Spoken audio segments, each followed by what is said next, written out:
lie every day. In fact, you lie to yourself and you don't even know about it.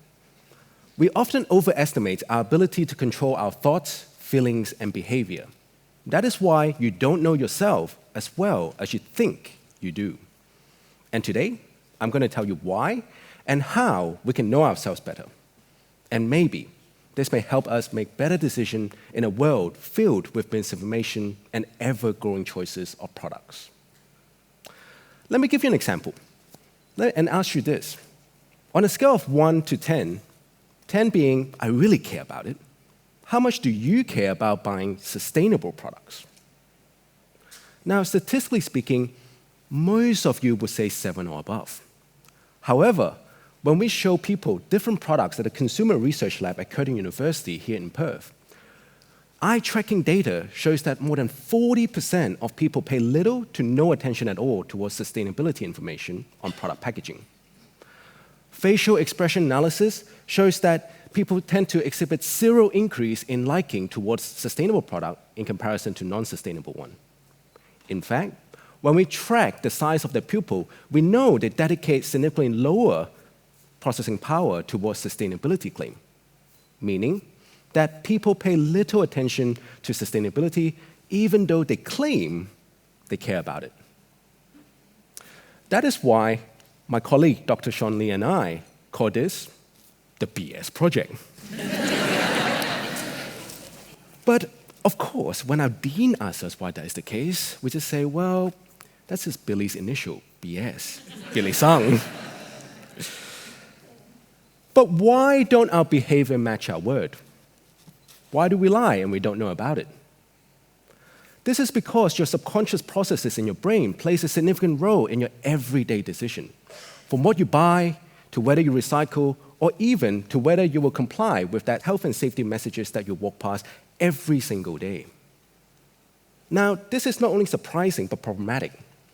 Social science research relies heavily on research methods that simply ask you to report your thoughts, feelings, and behavior. But recent research shows that you go through more than 6,000 thoughts a day. Now, do you really expect me to tell you about my thoughts and feelings, even though every morning my wife asks me, do I look pretty in this dress? It's a very loaded question, and I really can't answer her. But of course, we cannot just throw out self-reported measure and conventional research method, because it can tell us about your conscious thoughts and feelings. However, we'll never be able to paint a full picture if you or I cannot report our conscious or subconscious feeling and thoughts accurately. And in addition to this, we know from research that your brain makes decisions based on information that they process more often than not subconsciously. For instance, if I showed you a television commercial, would you be able to tell me what you pay attention to in the 23rd second of the commercial? What about if I asked you to walk down a supermarket aisle or go into a website? Can you tell me your fluctuation of your emotion second by second? Probably not, right? But here is where consumer biometrics and neuroscience comes in. Consumer biometrics and neuroscience are bringing hard science techniques to social science for us to better understand the unconscious and implicit way in which you make decisions. By measuring your biometric measures, such as your heart rate, your facial expression, your brainwave, we can now understand the subconscious psychological processes that goes underneath these biometric responses. These psychological processes can include your attention level, your engagement level, and even your emotional states second by second.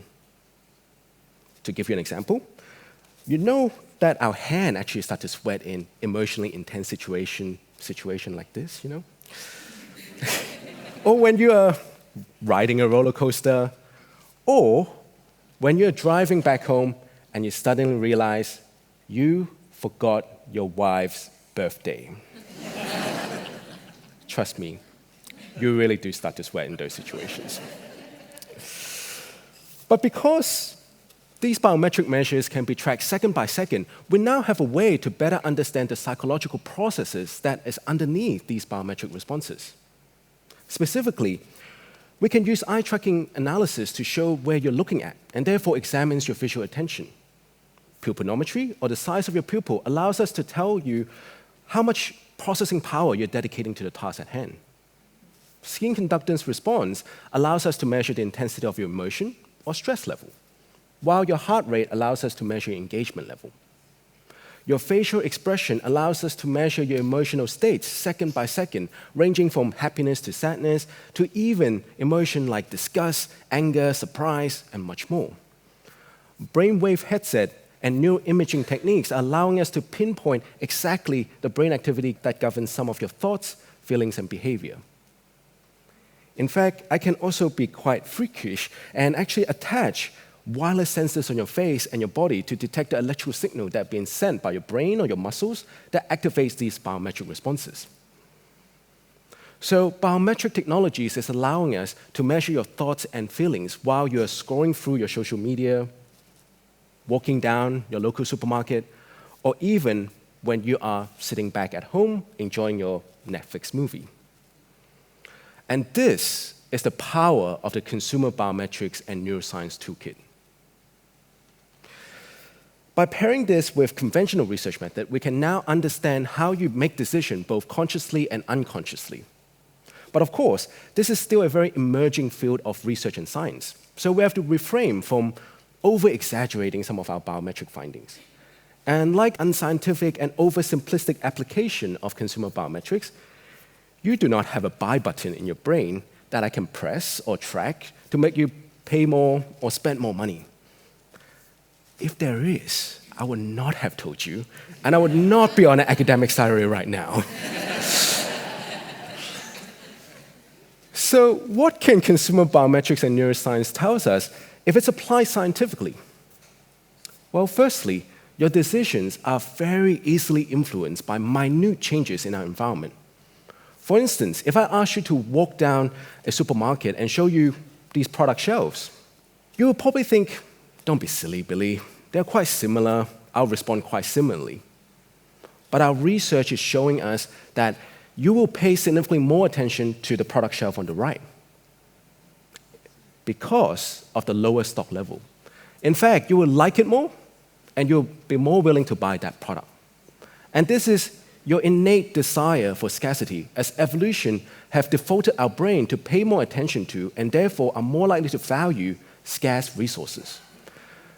So the next time you walk through a supermarket and actually see a limited edition product or a limited time offer, maybe it's time to think twice.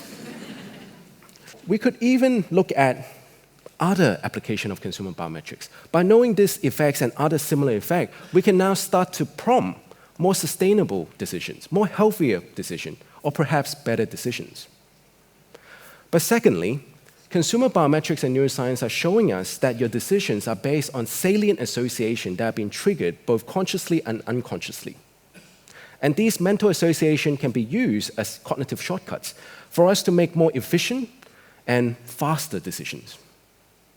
But in our lab, we can actually change the taste and the aroma of the same food product by simply changing the product packaging and the visual cues that are associated with food naturalness, freshness, and even food innovativeness. We even found a way for you to increase your willingness to pay by 30% on the same bottle of wine. The trick is simple, by putting it into a timber box packaging. Because timber box is generally associated with premiumness or premium product. Of course, don't tell that to my clients because they probably will not like me telling you all these trick and tips. But again, by knowing these phenomena and similar phenomena, we can now start to actually prompt or enhance the consumption of sustainable and ethical products, even though they cost more. And third and lastly, consumer biometrics and neuroscience are really busting a lot of myths on how we can actually influence our decisions. For instance, many brands around the world spend millions of dollars making funny advertisements to make you like the product or the brand more. However, our research is showing that they're not always effective. In fact, they have no effect at all when you can't draw a link between the humorous message to the product or the brand itself. Similarly, if you walk down the street or a supermarket, you probably have seen a billboard or an advertisement or even a banner that actually feature easy-to-read fonts or easy-to-read images. But our research is showing us that this is not always ideal. In fact, sometimes moderately difficult to read fonts and images captures your attention, interest, and engagement much better. And again, by busting these myths and debunking these myths, we can actually start to design ways to optimize health and safety messages that you will pay attention to and perhaps comply with. By applying consumer biometrics and neuroscience with conventional research methods, we can start to understand our consumer in a more granular way. We can provide unprecedented insights to enhance the competitiveness of Australian businesses, to design advertisement, products, and innovations that you as consumers truly like. But with better understanding of how our brain makes decisions, we can do much more than that.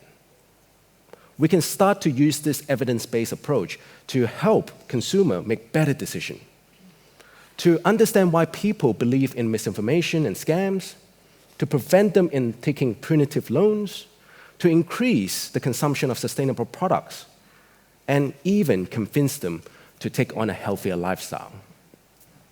And maybe, just maybe, it explains why I have a gym membership, but I never go to the gym. Thank you.